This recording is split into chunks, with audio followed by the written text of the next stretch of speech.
নমস্কার সবাইকে। আজকে একটা নতুন রেসিপি নিয়ে এসেছি, হাতে মাখা পাবদা।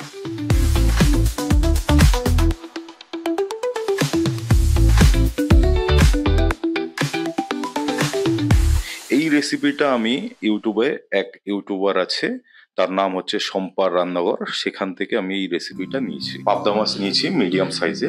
এইটা একেবারে হাতে মাখা পাবদা মাছ হবে। তার জন্য মশলা আমি এখানে নিয়েছি বেশ কয়েকটা শুকনো লঙ্কা, 2 চামচ জিরে এবং 1 চামচ রাঁধুনি। আপনারা আপনাদের পরিমাণ মতন মাছ হিসাবে আপনারা মশলাটা নিতে পারেন। এই মশলাটাকে আমি সবার প্রথম মিক্সিতে পিষে নেবো। আপনারা যদি চান শিলনোড়াতেও আপনারা পিষতে পারেন। আমাদের পেস্টটা করা হয়ে গেছে, এতে ধোয়া জলটা সেটাও আমরা নিয়ে নিচ্ছি। এখানে আমরা এক্সট্রা কোনো জল ব্যবহার করব না। মাছটাকে হলুদ আর নুন দিয়ে ভালো করে ম্যারিনেট করে নিই। পাবদা মাছ আপনারা যখন রান্না করবেন তো সর্ষের তেল একটুনি দিয়ে নেবেন, তাহলে দেখবেন মাছটা যখন ভাজার সময় মাছটা ফাটবে না। যেহেতু এটা আমরা কাঁচা রান্না করবো, তো এই রান্নাটা টোটালি আলাদা হবে। আপনাদের যদি পছন্দ হয় রেসিপিটা, আপনারাও বাড়িতে ট্রাই করবেন, জানাবেন কেমন হয়েছে।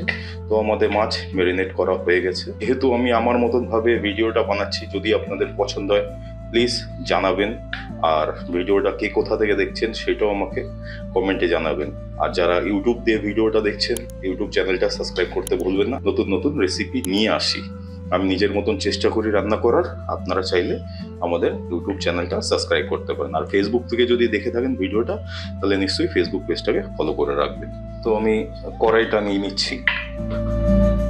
আপনারা চেষ্টা করবেন, আপনাদের কাছে যদি ফ্রাইং প্যান থাকে তাহলে খুবই সুন্দর হয়। যেহেতু আমার কাছে ফ্রাইং প্যান অ্যাভেলেবেল নেই, আমার কাছে কড়াই আছে, তো আমি কড়াইয়ে রান্নাটা করব। তো এখানে আমি পরিমাণ মতন তেল দিয়ে দিচ্ছি। আর এই তেলের মধ্যে আপনারা দেবেন হচ্ছে কালো জিরে। কি পরিমাণ দিতে হবে সেটা বলছি। ছোট যদি টিস্পুন থাকে আপনাদের কাছে, 2 টিস্পুন কালো জিরে দিয়ে দেবেন। আপনাদের মাছের কোয়ান্টিটি হিসাবে আপনারা কালো জিরাটা দিতে পারেন। তো আমি এখানে সেই হিসাবে দিয়েছি। আর আমাদের যে মশলাটা আছে সেই মশলাটা আমি এখানে মধ্যে দিয়ে দেবো। ভালো করে আপনারা মশলাটা কাছিয়ে দিয়ে দেবেন। আর যে জলটা থাকবে এক্সট্রা, তো আমি এক্সট্রা যে জলটা ছিল সেটাও আমি একটুখানি নিয়ে দিয়ে দিলাম। তো এবার মশলাটাকে আমরা ভালো করে মাখাবো।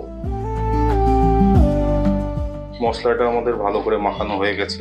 এবার একটা একটা করে মাছ আমরা দিয়ে দেবো, দিয়ে ভালো করে আমরা মাখাবো। আপাতত আমি মাছগুলো এরকম ভাবে রাখছি। একটা জিনিস মাথায় রাখবেন, পাবদা মাছ খুব নরম হয়। আপনারা যখন কড়াইতে বসাবেন তো এই জিনিসটা ফলো রাখবেন যাতে মাছটা নিচে না লেগে যায়। যদি আপনাদের পক্ষে পসিবল হয় নাড়ানো, তো আপনারা ওরম ভাবে নাড়াবেন। তো আমি এটা কড়াইতে বসাবো। তো আমরা গ্যাসটা জ্বালিয়ে নেব। গ্যাসটা আপনারা একেবারে ফুল হিটে রাখবেন। যতক্ষণ না ফুটছে ততক্ষণ আমরা এটাকে গরম করব। দেখুন মাছটা ফোটা স্টার্ট হয়েছে। এই সময় খুব সাবধানে মাছটাকে একটু দেখে নেবো যাতে তলায় যেন না লেগে যায়। আর মাছটা উল্টানোর চেষ্টা করবেন না, কারণ এই জন্যই যে মাছটা কিন্তু খুব নরম হয়, লেগে যেতে পারে বা উল্টাতে গিয়ে মাছটা নষ্ট হয়ে যেতে পারে, দেখতেও খুব একটা ভালো লাগবে না। তো আপনাদের কাছে এর জন্য আমি প্রথমে বললাম, যদি ফ্রাইং প্যান হয় তো আপনারা ফ্রাইং প্যানে করলে সেটা খুব ভালো হয়। তো আমার কাছে ফ্রাইং প্যান নেই, কড়াই আছে, তো আমি কড়াইয়ে মাছটা রান্না করে আপনাদের দেখাবো ফুল হিটে। কিন্তু আপনাদের লক্ষ্য রাখতে হবে মাছটা যেন নিচে না লেগে যায়। মাঝে মধ্যে চাইলে কড়াইটাকে এরকম ভাবে ঝাঁকিয়েও নিতে পারে, তাহলে মাছটা নিচে লাগবে না। তো এই অবস্থায় আমি 4 থেকে 5 মিনিটের জন্য মাছটাকে ঢাকা দিয়ে দেবো। দেখুন আমাদের মাছটা কিন্তু খুব সুন্দরভাবে হচ্ছে। তো আমরা একটু চেষ্টা করবো মাছটা যাতে না লেগে যায়, আমরা হালকা একটু নড়িয়ে দেওয়ার চেষ্টা করব। আর মাছটাকে পারলে আপনারা যদি পসিবল হয় তো আপনারা একটু উল্টে দেবেন, তাহলে কি মাছটা প্রপার সেদ্ধও হবে এবং অন্যদিকটা লেগে যাওয়ার চান্সটা কম থাকে। তো আমি সেইভাবেই করছি, যতটা আমার পক্ষে পসিবল হচ্ছে আমি চেষ্টা করছি।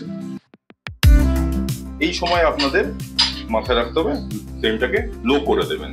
লো করে আপনারা কড়াইটা এরকম ভাবে নড়িয়ে দেবেন যাতে মাছটা তলায় না লেগে যায়। বারবার বলছি, খুব সাবধানে আপনাকে এই মাছটা রান্না করতে হবে, কারণ এটা কিন্তু তলায় লেগে যাওয়ার চান্স থাকে। বাড়িতে ট্রাই করবেন। আর আপনারা যদি গরম ভাতের সঙ্গে এই রেসিপি খান খুব ভালো লাগবে। তো আমি সেইভাবেই চেষ্টা করছি যতটা সম্ভব করার। যেহেতু কড়াইতে করছি একটুখানি আমার অসুবিধাই হচ্ছে। আপনাদের কাছে যদি ফ্রাইং প্যান থাকে তাহলে খুব ভালো হবে মাছটা রান্না করতে। আপনারা দেখতেই পাচ্ছেন মাছটা ওটা শুরু হয়েছে। অলমোস্ট আমার মাছটা কমপ্লিট হয়ে এসছে। তো আমি এর মধ্যে চেরা কাঁচা লঙ্কা দিয়ে দেবো, আর ধনেপাতা আমার কুচনো ছিল, একেবারে লাস্টের দিকে আমি ধনেপাতা দিয়ে দেবো। আর এই সময় আপনারা চেক করে নেবেন নুনটা ঠিকঠাক আছে কিনা। যদি কম থাকে তাহলে আপনারা অল্প একটু নুন অ্যাড করতে পারেন।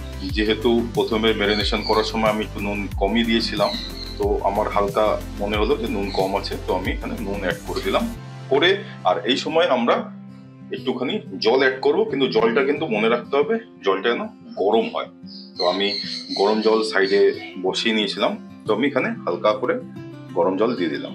আপনাদের মাছ অনুসারে আপনারা জলটা অ্যাড করতে পারেন। আমি এটাকে দেখুন ফোটাও খুব সুন্দর স্টার্ট হয়েছে। তো এটাকে আবার আমি এটা ঢেকে রাখবো 4 থেকে 5 মিনিটের জন্য। তো আমরা মাছটা ঢেকে রাখছি 4 থেকে 5 মিনিট। তার আগে আমরা একটুখানি নড়িয়ে নেবো, যাতে মাছটা যাতে তলায় না লেগে যায় সেটা দেখা যায়। দেখুন মাছটা কিন্তু আমার তলায় লেগে যায়নি। যদি ভালো লাগে ভিডিওটা প্লিজ লাইক অবশ্যই করবেন। আর এরকম নতুন নতুন আমার রেসিপি পাওয়ার জন্য তো আপনারা ভিডিওটাকে দেখতে থাকুন, আর আমাদের ইউটিউব চ্যানেলটা সাবস্ক্রাইব করে রাখবেন। এই সময় আপনারা ঢাকা দিয়ে দেবেন আবার 4-5 মিনিটের জন্য। ফ্লেমটা আপনারা লো রাখবেন, তাহলে কিন্তু আপনাদের সুবিধা হবে। তো আপনারা দেখতেই পাচ্ছেন আমাদের মাছ কমপ্লিট হয়ে গেছে। এই আইটেমটা গরম ভাতের সঙ্গে আমরা পরিবেশন করব। তো আমি এক পিস মাছ আপাতত আপনাদের তুলে দেখাচ্ছি।